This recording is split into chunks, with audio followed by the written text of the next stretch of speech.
Hi, this is Alfred Brock with Wayne Focus, and we're having some dental care information. We'll be talking about taking care of your teeth and gums. This is provided to us by the American Dental Association. Thank you to the American Dental Association for caring for our oral health and working with the dentists to help keep everybody safe and healthy. Keeping your teeth safe and healthy is very important and a big step in having a happy, healthful life for you and your family. So we'll be talking about taking care of teeth and gums. I'm going to read a bit through this.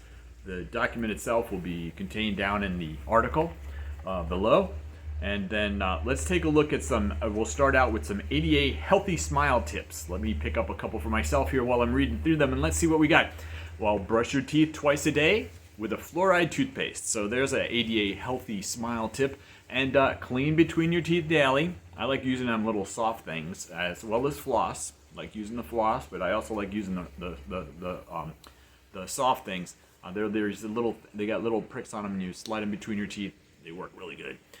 Eat a healthy diet that limits sugary beverages and snacks, and see your dentist regularly for prevention and treatment of oral disease. So see your oral care professional as often as you can. If you're in a place where you don't normally get access to that and one shows up, please go visit them and talk to them and have you checked out, whether it's a lady or a man. And again, there's this eat a healthy diet that limits sugary beverages and snacks. We have a short video talking about all the sugar that is in some of the beverages that are offered to us today, so I encourage you to take a look at that. And if you don't see that here readily, just take a look at it anywhere you can find it. There's lots of information about the tons of sugar that are in the sugary items that were provided. So let's take a look at tooth decay and gum disease. It can be prevented.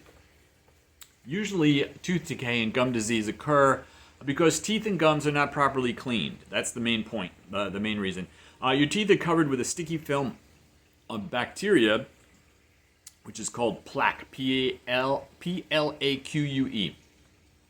This plaque builds up after you eat and during the time when you sleep. The bacteria in plaque turn the sugar in foods and drinks into acid. They turn them into different types of acids. And those acids can corrode the surface and interior of your teeth. These acids attack the enamel, which is your tooth's hard outer layer, and repeated attacks can cause the enamel to break down and lead to tooth decay and cavities, especially when that stuff starts getting inside there. Now, if plaque stays on your teeth, it can cause problems. As we see here, it's got these little pushing the gums down. It ends up pushing the gums down further than they should be. You can also you can get tartar. Now, that's what's called tartar. Over time, plaque hardens in the tartar, and it's also called a calculus. Tartar can build up on the gum line, and that's where your tooth meets your gums, and it can give you a bacteria, a place to grow without being disturbed. Now, if the tartar is not removed, your gum disease can get worse, and then ultimately cause tooth loss. Cavity can also cause cavities.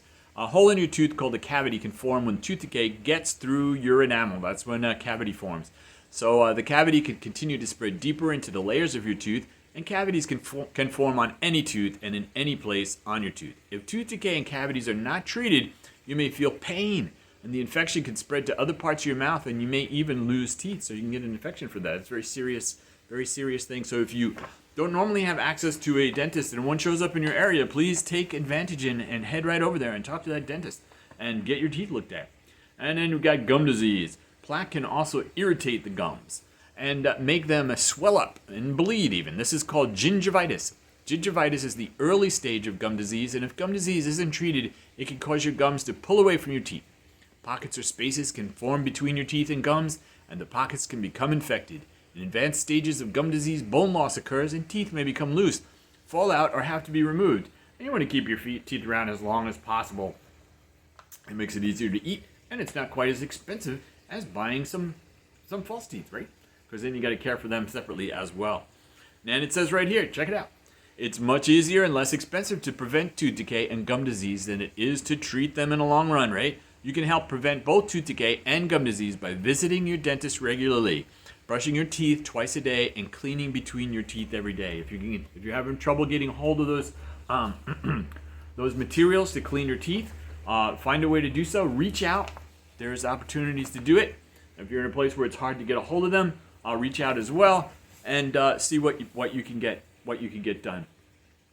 And then I'm just going to go briefly over this because this shows you the actual techniques.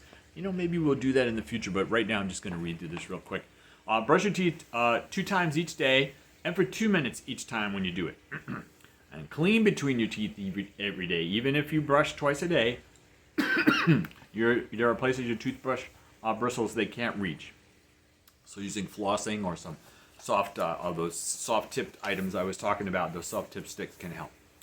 Now, do you hate to floss? I will read through this.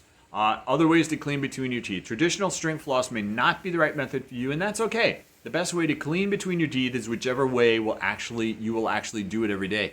These types of between the teeth cleaners are also called interdental cleaners.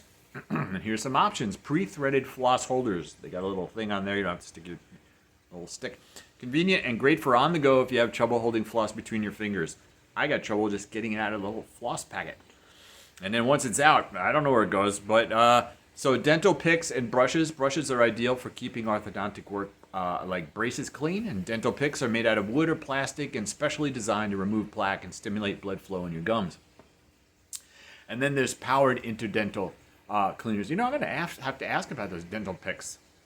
I know there's water pick. Maybe that's what they're talking about. But I'm going to ask if there's something else when I go to the dentist again. Then there's powered interdental cleaners, and these may use a stream of water. Oh, there we are. So there is something different, and I am going to ask about dental picks and brushes.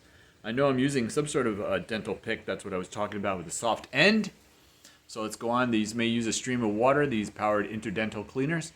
And they're a good option if you have trouble with your grip, have braces, or other treatments. So be gentle when you brush. Got to be gentle when you brush. I had to be told that. Be gentle when you brush. It doesn't take a lot of pressure to brush your teeth the right way. If you brush too hard, then you may irritate the gums. And this can cause them that can cause them to pull away as well and expose their tooth's root to bacteria in your mouth. And there we start again with the bacteria, the plaque, and the infections and things like that. So we want to avoid that. So thank you so much to the American Dental Association for giving us this wonderful information and the healthy smile tips that came along with it. This has been Alfred Brock, and thank you so much for listening today, and have a great and healthy week.